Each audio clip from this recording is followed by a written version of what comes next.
que Jesus e os espíritos amigos possam abençoar o nosso estudo de hoje.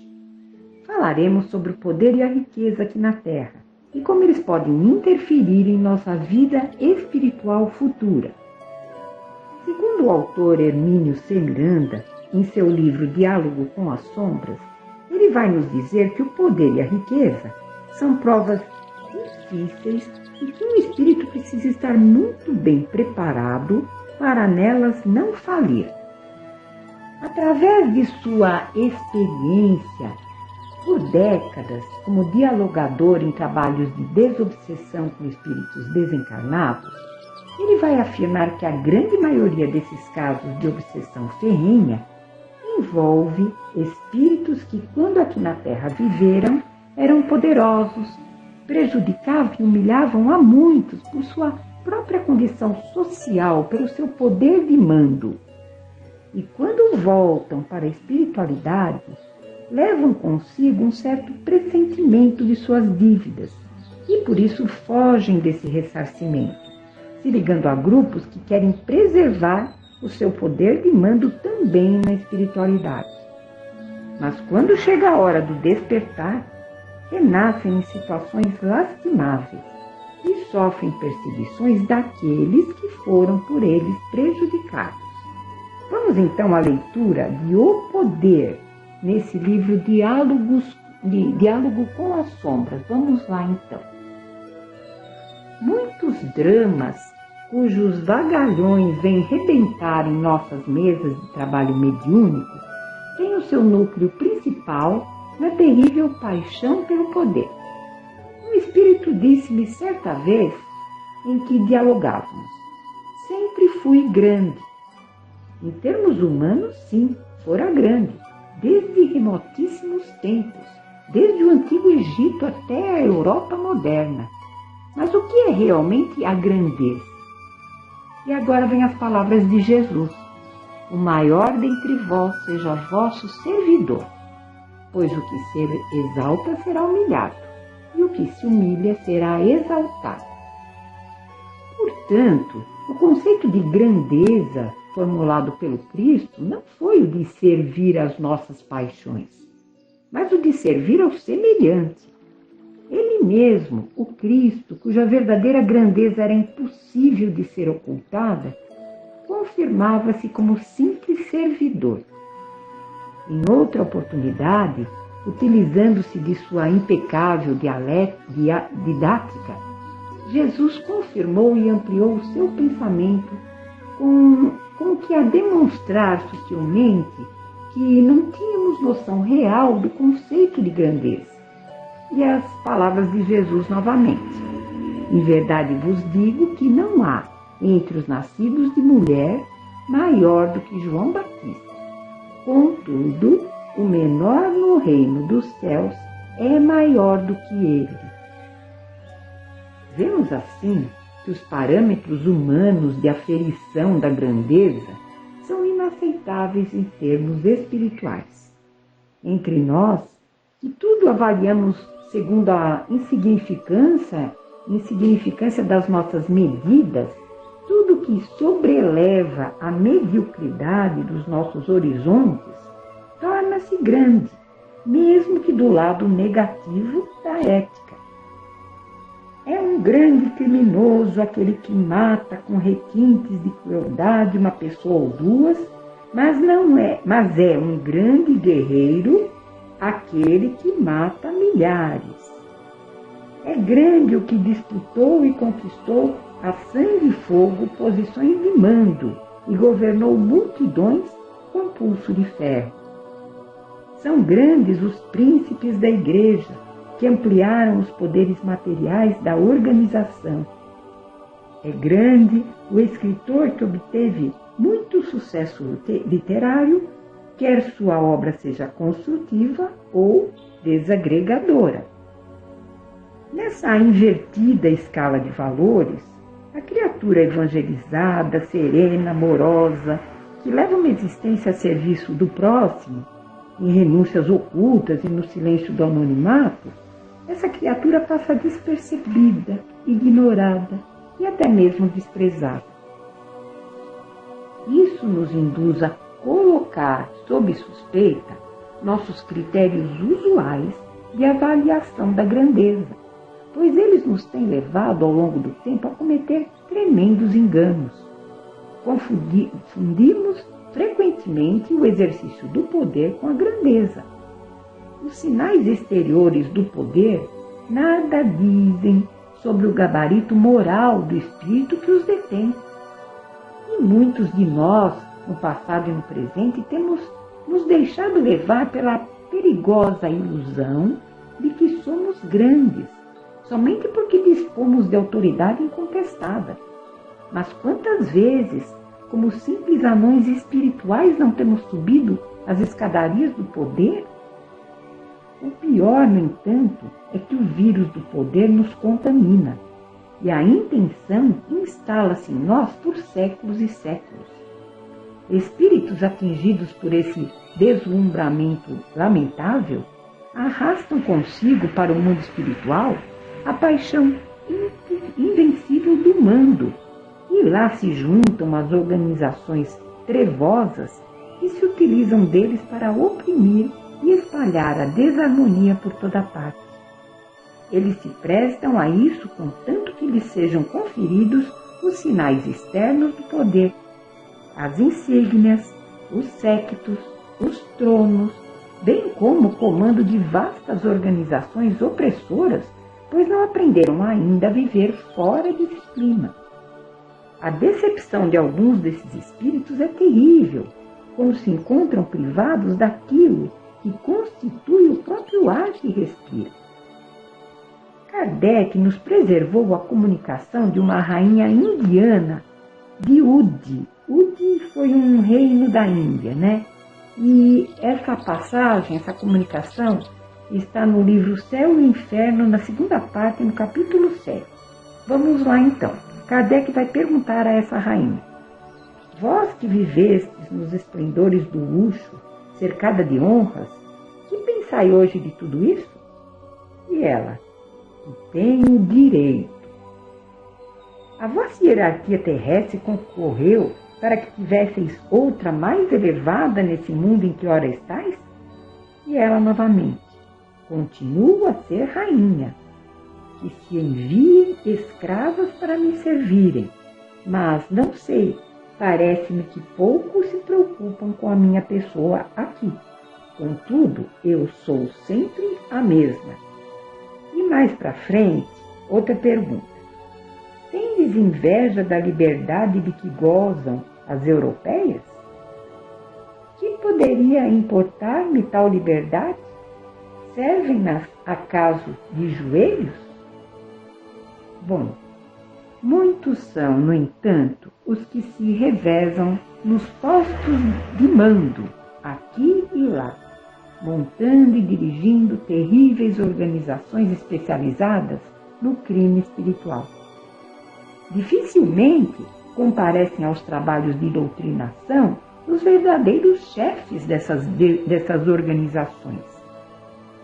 Vêm aqui, geralmente, os seus emissários mais credenciados, assessores de confiança, os seus destacados líderes. Um deles, que se apresentou como líder religioso, me disse: meu imperador é fulano, e disse o nome de alguém que em tempos idos comandou exércitos e povos.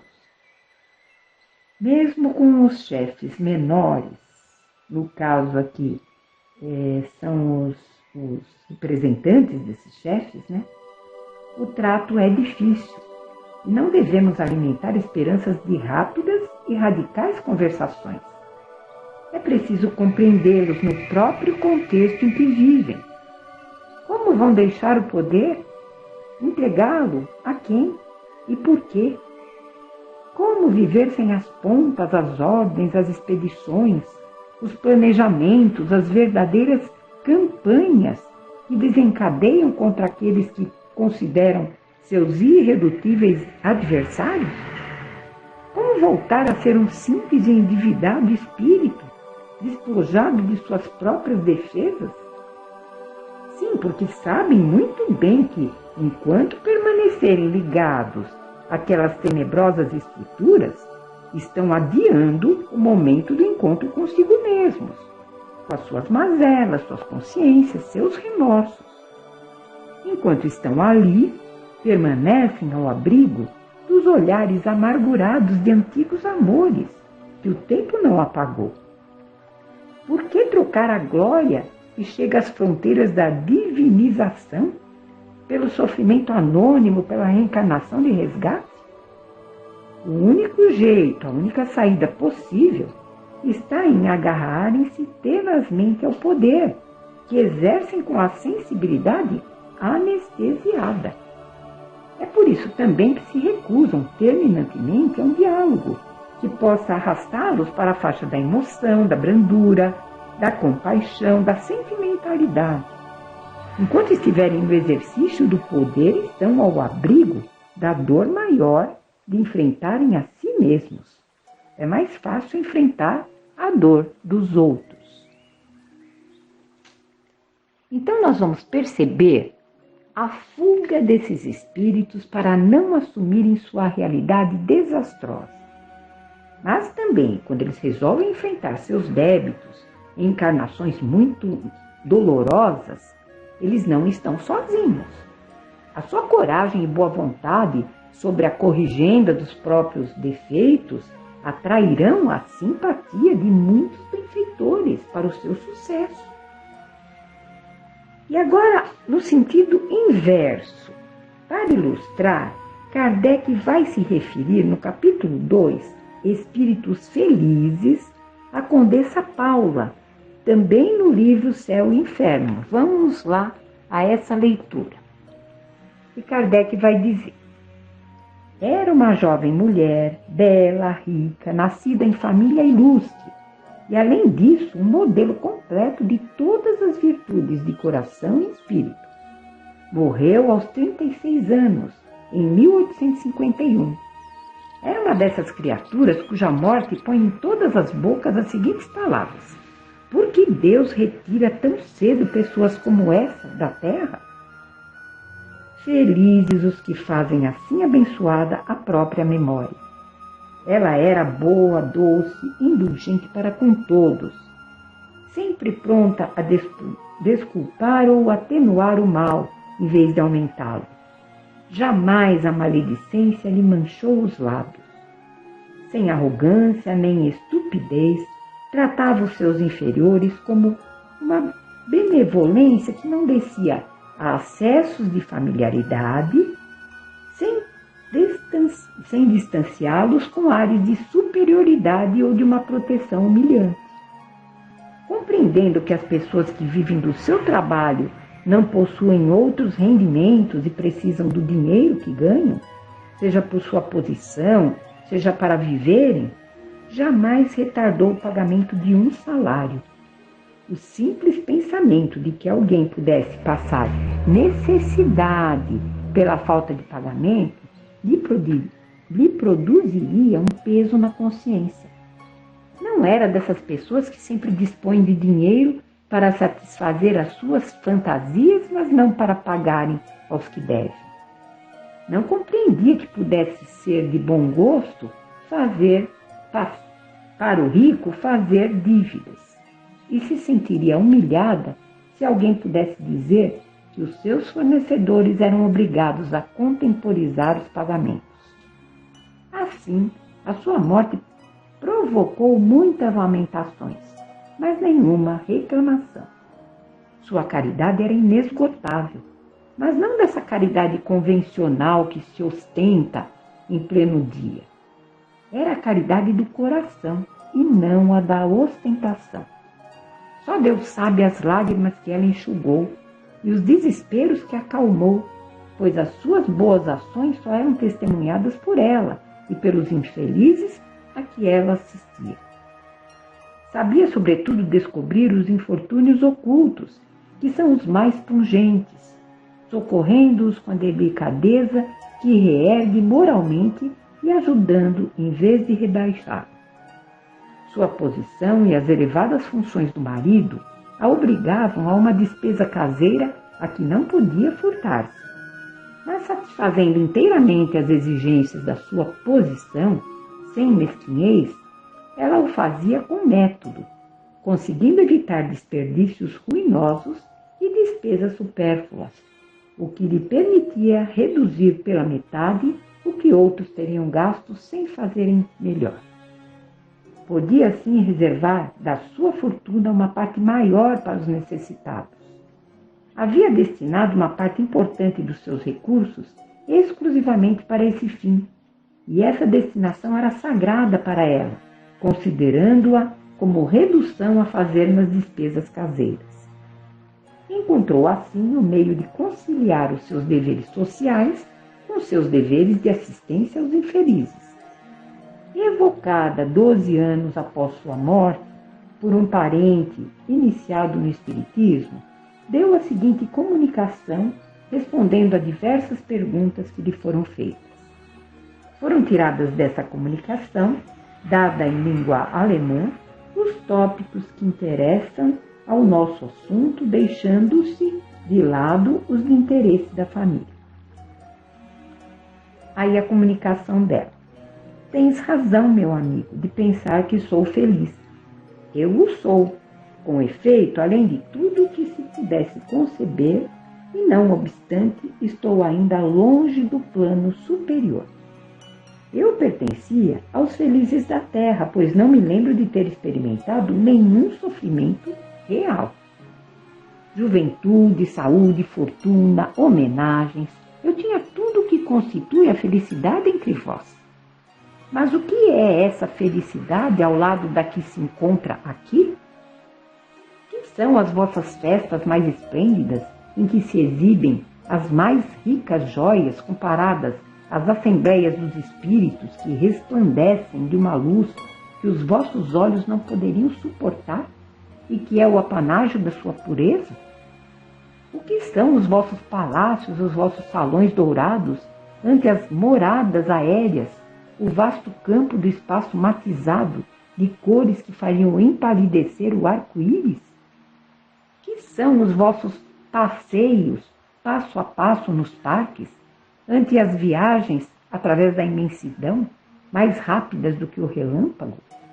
O que são os vossos horizontes limitados e carregados de nuvens, ante o grandioso espetáculo dos mundos a que se moverem no universo sem limites, sob a poderosa mão do Altíssimo? Como os vossos concertos mais melodiosos são tristes e ruidosos ante essa harmonia que faz vibrar os fluidos do éter e todas as fibras da alma? Como as vossas grandes alegrias são tristes e insípidas ante a inefável sensação de felicidade que incessantemente satura o nosso ser à maneira de um eflúvio benfazejo, sem nenhuma mescla de inquietação, nenhuma preocupação, nenhum sofrimento. Aqui, tudo respira amor, confiança e sinceridade. Por parte daqueles corações amantes, por toda parte vemos amigos, nada de invejosos e ciumentos. Esse é o mundo em que me encontro, meu amigo, e todos vós o atingireis, infalivelmente seguindo o caminho certo. Entretanto, uma felicidade uniforme logo aborreceria. Não penses que a nossa felicidade esteja livre de vicissitudes.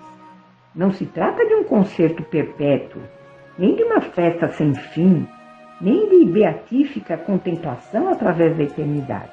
Não, é o movimento, a vida, a atividade. As ocupações, embora isentas de fadigas, apresentam incessante variedade de aspectos e de emoções pelos 1000 incidentes que as continuam.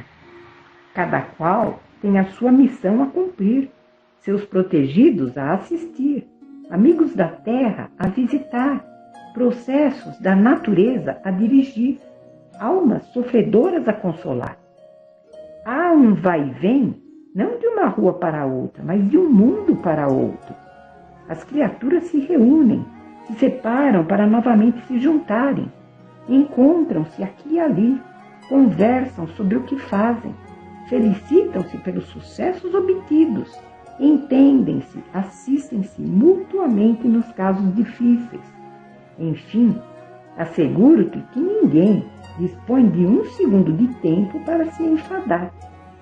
Nesse momento, a Terra é a nossa grande preocupação. Que movimento entre os espíritos! Que numerosas falanges afluem a ela a fim de concorrerem para a sua transformação. Dir-se-ia uma multidão de trabalhadores ocupados em destrinchar uma floresta sob o comando de chefes experimentados. Uns abatem as velhas árvores a golpes violentos, arrancam-lhes as profundas raízes. Outros desbastam o terreno. Estes preparam a terra que semeiam e aqueles edificam a nova cidade sobre as ruínas palpitantes do mundo destruído. Durante esse tempo, os chefes se reúnem, discutem e enviam mensageiros com suas ordens em todas as direções. A terra deve ser regenerada dentro de um tempo determinado. É necessário que se cumpram os desígnios da providência. Eis porque todos se esforçam. Não penses que eu seja apenas espectadora desse grande trabalho. Eu me envergonharia de permanecer inativa quando todos estão ocupados. Importante missão me foi confiada e me esforço para cumpri-la da melhor maneira possível. Não foi sem lutas que cheguei à posição que ocupo na vida espiritual. Sabes que minha última existência, por mais meritória que te pareça, não seria suficiente para isso. Durante muitas existências, passei pelas provas do trabalho e da miséria, e voluntariamente escolhera para fortificar e depurar a minha alma. Tive a felicidade de sair vitoriosa dessas provas, mas restava ainda uma a enfrentar, a mais perigosa de todas, a da fortuna e do bem-estar material, de um bem-estar sem mistura de amarguras. Nela estava o perigo. Antes de tentá-la, desejei sentir-me suficientemente forte para não sucumbir. Deus levou em conta a minha boa intenção e me concedeu a graça de me amparar. Muitos espíritos seduzidos pelas aparências se precipitam na escolha e que desgraça. Demasiado fracos para enfrentar o perigo, as seduções triunfam sobre a sua inexperiência. Trabalhadores, estou nas vossas fileiras.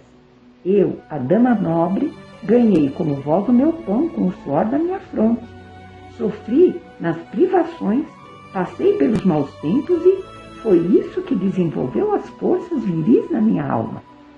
Sem isso, eu teria provavelmente fracassado na minha última prova, o que me afastaria bem longe da atual situação. Como eu, tereis também a vez de passar pela prova da fortuna, mas não vos precipiteis pedindo-a muito cedo. E vós, os que sois ricos, tendes sempre em mente que a verdadeira fortuna, a fortuna imperecível, não está na terra, e compreendei por que preço podereis merecer a graça do Todo-Poderoso. Que fiquemos então com esses ensinamentos preciosos, na certeza de que a distribuição dos talentos será sempre feita de acordo com o nosso preparo e as nossas necessidades. Pai nosso que estais no céu, santificado seja o vosso nome. Venha a nós o vosso reino e seja feita a vossa vontade, assim na terra como no céu. O pão nosso de cada dia nos dai hoje, Senhor. Perdoai as nossas dívidas assim como perdoamos aos nossos devedores. Não nos deixeis cair em tentações, mas livrai-nos de todo o mal. Muita paz a todos e até uma próxima oportunidade. Que assim seja.